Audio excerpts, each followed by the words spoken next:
Good morning mga bossing. Today meron tayong installation ng Android head unit dito sa Toyota Vios 2024 model. So ito siya mga boss, meron siyang front camera, side camera mga boss, meron. Parehas sa kabila, meron din yan. So ang kinabit natin dito mga bossing is 9 inches with 360 camera na recording siya mga boss. With SIM card slot, 2 USB slot din siya meron.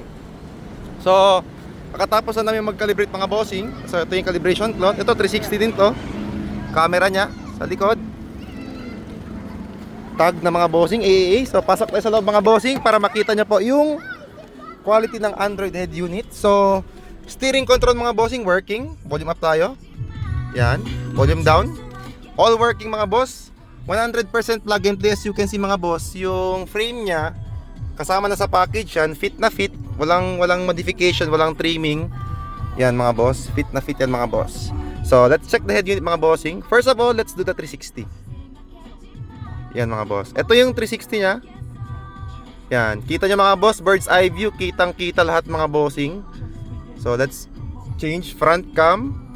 Ito mga bossing, back cam. Side cameras. Ito mga bossing, combined camera, rear tapos side mirrors. Pwede i-flip sa harapan. So yan mga boss. Tapos let's say reverse tayo. Automatic din siya mga boss.